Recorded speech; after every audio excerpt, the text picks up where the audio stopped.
Hey Reddit, I know you're expecting another log from my brother, but you're stuck with me today. Honestly, I've always thought this online diary thing was total bullshit, but right now, it's 3 a.m., I'm sitting in a sterile hospital corridor, and staring at the screen is the only thing keeping me from losing my mind. Besides, Toby made me swear that if things went south, I'd keep the paper trail alive. I guess he needed to know someone out there was listening. Looking back at his profile, I see he's mentioned me before. I'm Jay, and if you've been following his posts, you know about the John Doe they pulled out of the Blackwood Ridgeline back in April. I'll be honest, I haven't seen the half of what Toby claimed to see down there. No pale faces, no weird, shifting tunnels, but I can tell you one thing for a fact. Something is deeply, deeply wrong with our town. I would have walked away months ago, but Toby has this pathetic, self sacrificing hero complex. He always tries to save everyone, even when he's drowning. I know exactly where that complex comes from. When we were kids, there was a boy on our block named Danny. He, Toby, and our cousin were inseparable. One summer, after a brutal storm, Danny and Toby went down to the rapids near the old mill. The current was vicious. Danny got sucked into an old undertow beneath a collapsed wooden dock. Toby ran a mile to get help, screaming his lungs out, but by the time the fire department got there, it was too late.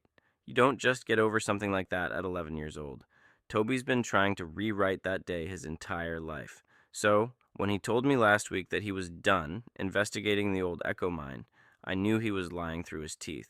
Monday morning, I woke up to an empty house. Toby's gear, his static ropes, his heavy duty lights, his harness, was gone from the garage. By midnight, his phone was going straight to voicemail. I panicked.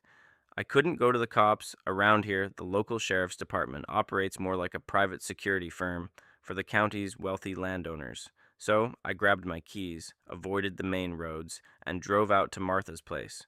Martha is this tough as nails old woman who owns the property bordering the ridge. She's known our family for decades. I spilled everything to her on her porch, begging her to let her sons come down to the old Echo shaft with me to help track Toby down. But when I finished, Martha just stared at me, her face completely pale. Jay, honey, she whispered. Yesterday at dawn, 3 heavy trucks from the County Development Board drove up to that ridge. A bulldozer and a massive cement mixer. They spent 4 hours up there. My stomach dropped. I couldn't breathe. We threw ourselves into her truck and tore up the dirt road to the old shaft entrance. There was no shaft anymore.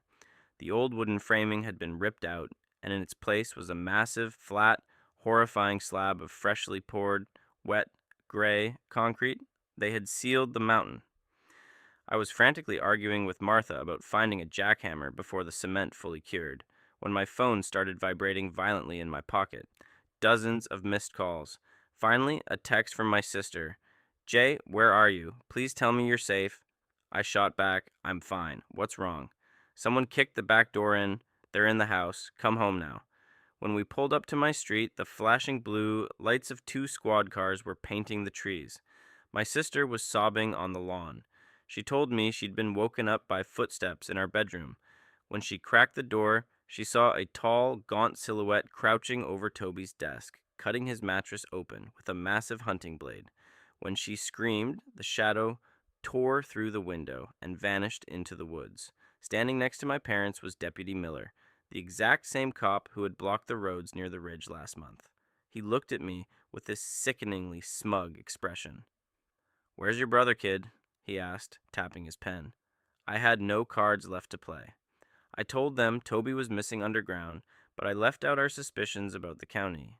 Miller just shrugged. Well, the 2 main gates to Echo Mine have been padlocked by the state for weeks. He couldn't be down there, unless you boys know a secret way in. He smiled. He knew he had me cornered. A miracle happened.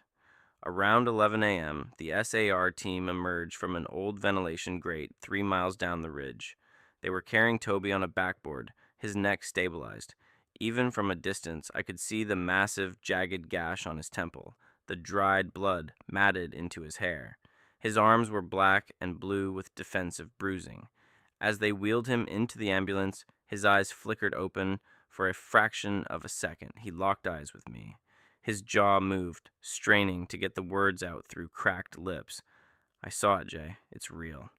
He drifted under before the doors slammed shut. Now, here I am. The doctors say it's a severe concussion and extreme dehydration, but he's stable. But here's the kicker. There is a deputy sitting right outside his hospital room. They claim it's for our protection after the home invasion, but it's not. It's a guard. An hour ago, I went down to the end of the hall to get a drink from the vending machines. The corner was pitch black. As I reached for a soda, a man stepped out from the stairwell. He was freakishly tall, wearing an expensive, sharply tailored suit that looked bizarre in a county hospital. His face was impossibly pale, his features sharp like a razor. He didn't say a word. He just stared at me, his mouth stretching into a wide, unnatural grin, revealing uneven, pointed teeth. He slowly reached into his breast pocket. I braced myself, expecting a knife, but he pulled out a heavy silver fountain pen. He held it out to me. My hands shook as I took it. He gave a slow, mocking nod, turned on his heel, and slipped back into the stairwell. I didn't understand what the pen meant until I finally opened Toby's laptop and read through these Reddit posts. This is a warning. They aren't just watching us underground anymore. They're in the halls. Toby is still asleep, but the second he wakes up, we need to run.